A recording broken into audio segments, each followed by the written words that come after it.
Is this mic on? It is on. Good morning. Hello. Happy Thursday. If you can hear me, clap once, as they say.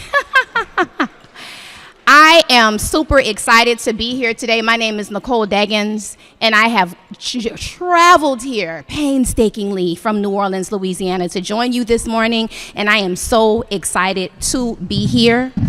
And they told me that there was going to be somebody to announce my name, and that didn't happen, so now I'm all discombobulated. Got to keep changing stuff up. But I want to say that it is absolutely a joy for me to be here for the 2025 Maternal and Child Health Conference hosted by the Broward Healthy Start Coalition.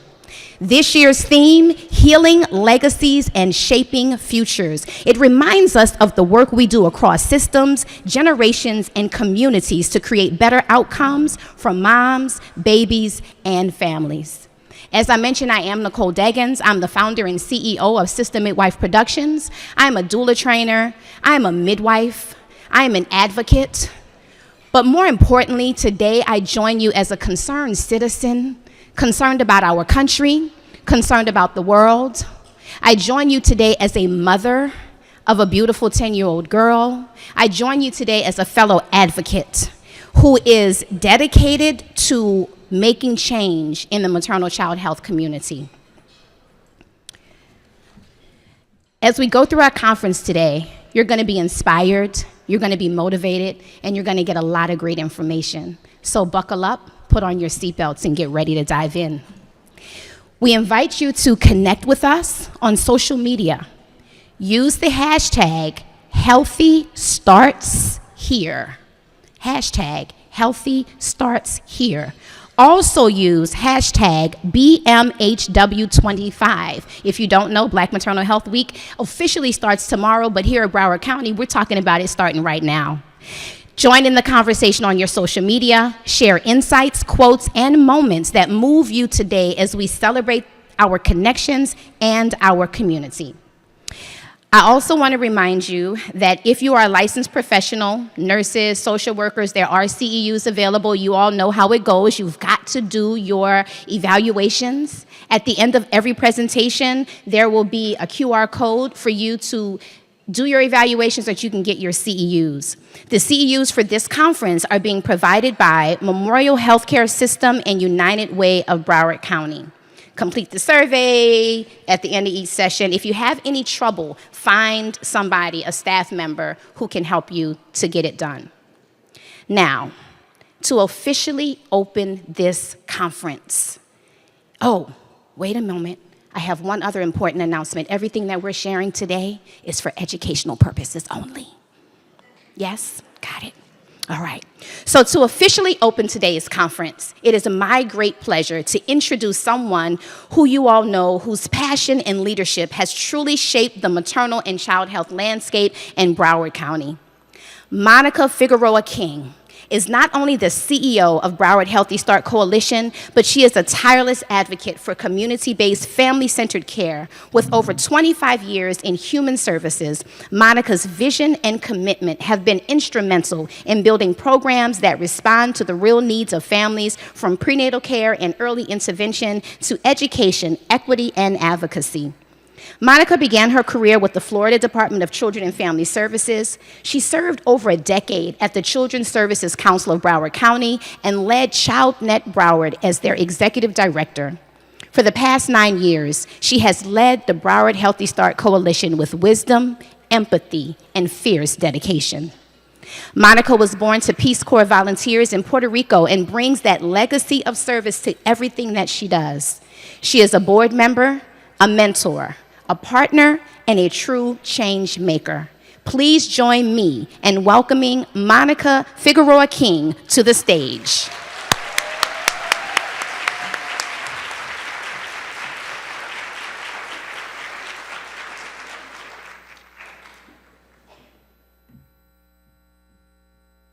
Good morning, everyone. I can't tell you how it warms my heart to see this room full. So Monica King, it's such an honor and a pleasure to be here. Good morning. And as we gather here today under the theme of healing legacies and shaping futures, I want to first express my deep gratitude.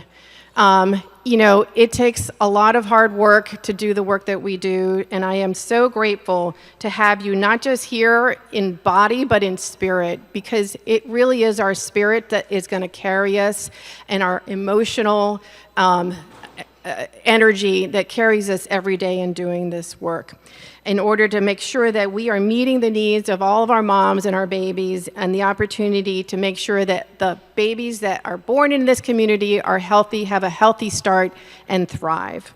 For more than 3 decades, so I don't know if you realize that Healthy Start here in Broward County has been around for more than 30 years.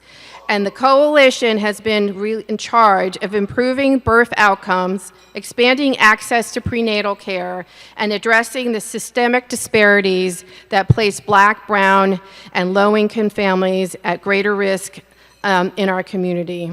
We have supported more than 18,000 women this past year. I just wanted to think about that for a minute. 18,000 women that the coalition has touched in some way and supported in some way. So that's a great number, and I heard folks clapping, Of that 18,000 women, 6,000 of them, we provided a long-term intervention. So many of you know that we also run the Healthy Start Home Visitation Program and the Healthy Families Home Visitation Program. And with those 70 home visitors, we provided services to those 6,000 women. So I just want to really applaud my team, because they do a phenomenal job. And our provider network, I'm not going to mention all the providers, but really without you, we would not be able to interact and touch the families. And we do that through a number of ways. So through care coordination, through parent education, childbirth education, breastfeed education. We're very, very blessed that the Behavioral Health Coalition has provided us funding to provide peer supports, and that has been a whole new enhanced layer of services. We've got the Children's Services Council funding programs like our Safe Sleep program that really helps us educate our moms and our families around safe sleep practices. And also all of you who help us really find the concrete supports that our families need. And so if you've been to our community events, you know that we are providing diapers and wipes, we provide cribs, we provide car seats, and really the intent today, with a lot of focus on social determinants of health, is how do we connect our moms to those other services that they need, or they're not going to get into care. And so we really thank all the exhibitors that showed up today that are really, we've got housing, transportation, so make sure you take an opportunity to visit the exhibitors during the breaks today. So as a professional, you can become better acquainted and familiarize yourself with what the resources are in our community. We know the numbers.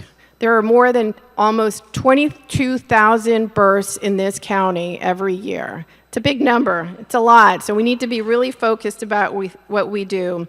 And half of those women were born that had a baby in this county were born outside of the U.S. As many of you know who practice, it's a very diverse community of many cultures.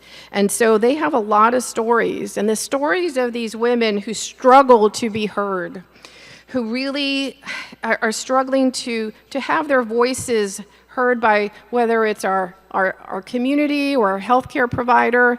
And so their stories are what compel us to really drive change and are really the most important part of what we do. So many of you may know that we are in charge of the Fetal Infant Mortality Review Project, and that is a project that looks at what could have prevented a fetal or infant death. So I'm going to take 1 second to share with you a femur story.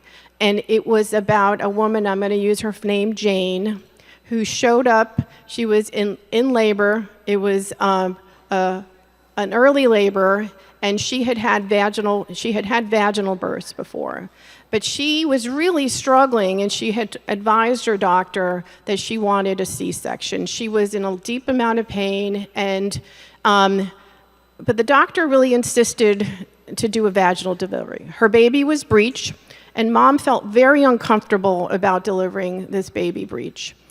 And as the day wore on and she went into labor, she could not go through the birth, and that baby became stuck in the canal for 15 minutes. And as the birth happened and the baby was delivered, there was no sound, no noise, and the doctor and the nurse, took the baby out. And there was really no conversation with mom. Doctor did not come back into the room. And so this mom, who really was very much trying to have her voice heard, and obviously there's a lot of dynamics going on in a clinical situation, and we're aware of that, has just feeling this immense sense of hurt and guilt around not feeling heard, and also not feeling valued as the situation was happening.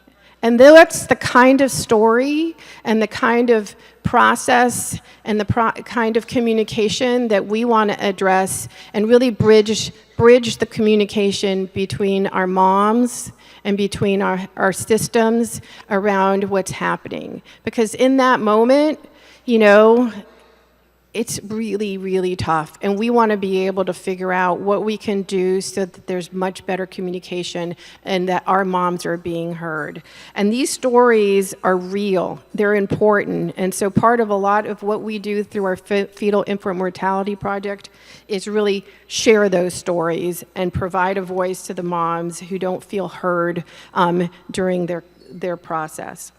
The mission of the coalition is to support new moms and babies and demonstrate a measurable impact on maternal and child health outcomes. And our vision is equally compelling, is to lead the way in improving birth and developmental outcomes for every family that we serve. But our work is not done alone. As I can see here, we have many, many dozens and hundreds, because we have over 450 folks here signed up today. So let's give yourselves a round of applause. We know we are not in this alone, that we have to have incredible partners, whether it's across the healthcare system and today, or community partners. And today, during our awards luncheon, you're really going to hear about all the wonderful partnerships that we've developed and that are occurring in our community to really drive and affect positive change. In 1991, the Florida legislature created and had the foresight. It was a bipartisan effort to create the Healthy Start system. It really was aimed at screening all women. All women. And let me make that clear. That really was the intent of the law, that every woman that had an infant and was pregnant in this county could avail herself, if she consented, to the service. And so we are very proud that we are this locally based, community-driven coalition that's made of all of you, all of our partners, to make sure that we are affecting change. And why does this all matter? Because maternal and child health is at the heart of a community's well-being. And I think I said this last year. If our community's health of our infants is not where we want it to be, then we have a problem. Because it's not just an impact on that individual family, but it's an impact on our system. It's an impact on our healthcare system. If you have preterm births, it's an impact on our school system, our childcare system, and obviously on those individual families that are now caring for someone who may have a disability or concerns or special needs. And so we really need to make sure that moms are healthy, their pregnancies are healthy, and that there are safe and good outcomes for the infants that are come. Because when children are healthy, they grow into thriving adults who shape our future. When we invest in maternal and child health, we prevent long-term complications and reduce the burden on our healthcare systems and communities. The truth is, outcomes today still reflect our societal inequities. But what shows me hope and what fuels me every day is you all. The passionate providers, the home visitors, the nurses, the physicians, the doulas, the fathers, the funders, the fierce mothers, through all of their trauma, share their stories with us. The peer advocates, researchers, and the change makers, because you all in this room are change makers. You all have a role in improving this system, and I'm so grateful to have you here today. Throughout today's conference, you'll hear from some of our most respected voices in our field. You'll explore models that are culturally responsive, evidence-based, and grounded in community, and I hope by the time you leave, you'll feel a renewed sense of purpose and possibility. Thank you for lending your voice to this movement. Thank you for showing up, and thank you for believing, as I do, that healing is possible and that the future is in our hands. And so I just wanted to say thank you and welcome.